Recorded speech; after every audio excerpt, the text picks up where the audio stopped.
What's going on, everybody? This is a quick episode to pay homage to July 7th of 2016 and the 5 officers that lost their life from the Dallas Police Department, including the DART Police, Dallas Area Rapid Transit.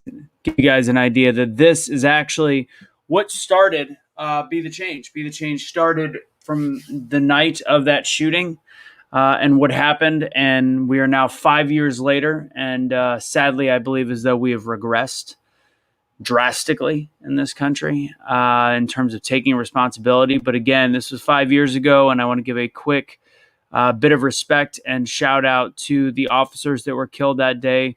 Dallas Police Department Senior Corporal Lauren Ahrens, DPD Officer Michael Kroll, DPD Sergeant Michael Smith, and he was a former Army Ranger, by the way.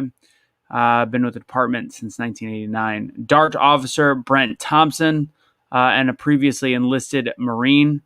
DPD Officer Patrick Zamparia, former Navy sailor and Iraq War veteran, all perished on July 7th of 2016. I remember that night pretty clearly. It happened about a mile away from me. And I just realized how ridiculous it was on how it happened. It started about 9 p.m. and it was a anti-police protest, protesting Alton Sterling and all the different killings that had been happening at the hands of police.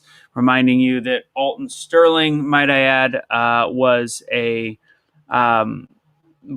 while being arrested, was reaching for a gun in his pocket and was unfortunately killed by the police. Just to give you an idea which one Alton Sterling was, was part of the protest. So there was an anti-police protest where protesters were protesting again, or where police officers were protecting those protesting against them. And 5 of them, I believe it was 11 total, were shot.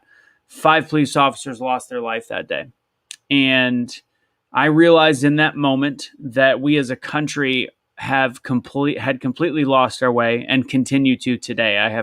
Just based on the conversations we continue to have and how people continue to hate this country, I don't think we've made any progress, but I think it needs to be continued to be brought up and continue to be discussed, especially the celebration of lives of these 5 officers that lost their life. And it was interesting right after that. By the way, this is the most amount of officers killed in one setting since 9/11.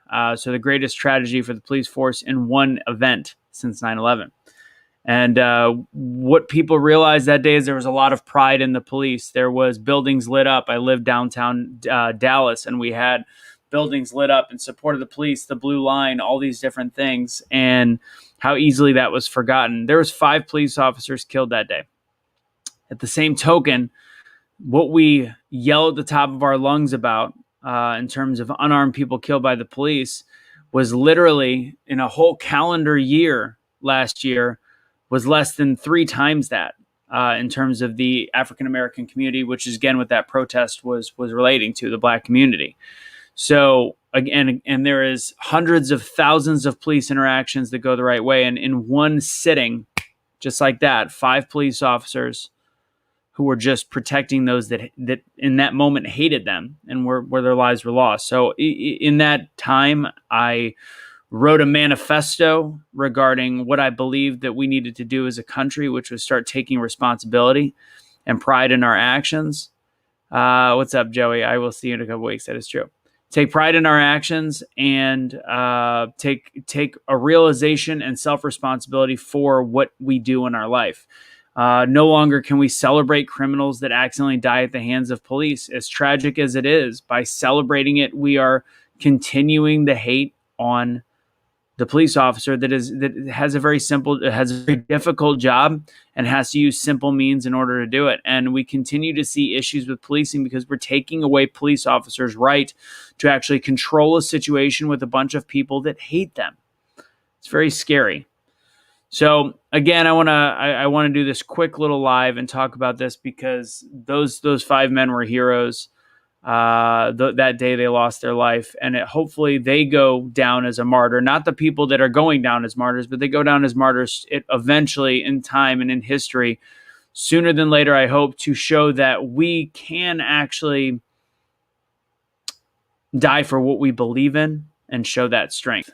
So I think the biggest thing I said was we have to stop worrying about our politicians, and we talk a lot about politics. We talk a lot about Trump. We talk a lot about Biden and how terrible things are. But at the same time, at the end of the day, if we stop being dickheads to each other, that's how we come together. We can talk about politics. And I've seen it in a post I was doing today. I go into a post to disagree with something regarding science, and the group that I'm disagreeing with does not actually provide any information. They just call names. They say you're an idiot. They say this and you're uneducated, and being in disagreement to another American is not bad. It's not a bad thing.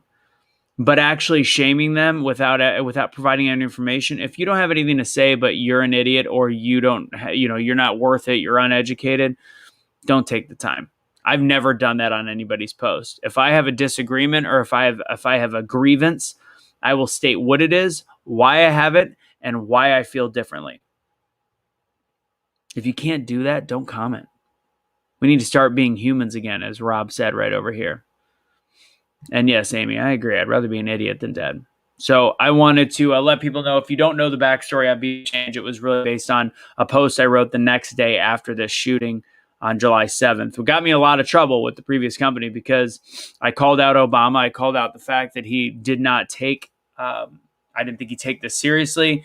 He waited for statements. I thought it was ridiculous, even though he was instantly there for the Michael Browns of the world, instantly there for the Alton Sterlings of the world, and then was way too quiet surrounding 5 police officers serving their fellow man and serving those that did not even like them. And they were killed. So today I respect them. Today I pay homage to them 5 years later, and hope that at one point we can make a change, and hope that the inspiration that these 5 officers gave me leads to something that can create change in this world. It is becoming exhausting. It is becoming exhausting with the censorship, and with the inability to get information out there, and with the inability for people to even listen to each other. It is frustrating, and I do not want these 5 officers' lives to be lost in vain. So I hope everybody remembers this event and remembers it for a while. Today we bring it up 5 years later. But thank you to these officers who gave their life. We will never forget. I will never forget. My whole life's trajectory changed because of that day, and because of what I believed was a greater purpose, which was to bring people together by action. I think that trajectory has changed, as I think all ideas do. At first, it was a soft, gentle, how do we come back together? How do we do this? But at this point, I don't know. I don't think the softness works, because it's mistaken for weakness. So when I get angrier than I typically get at the injustice of misinformation and people not doing their own research and not understanding truly what's going on, it's from a place of original love, continued love, but now tough love. Because at this point, there's only so much that can be said from a point of common sense and logic. With that said, guys, hope you have a great day. I had a fun little TikTok that was talking about the women's soccer team that apparently was considered harassment or bullying. I posted about that on my Instagram. If you want to see what they said, and if you want to actually see the video for as long as it is up, go to @AnthonyMichaelRusso. That's my personal page. That one was mind-boggling. I just stated my belief system based in logic, and it was harassment and bullying. This is the country we now live in. Ladies and gentlemen, thank you to these police officers. Do not forget. Have a great day, guys.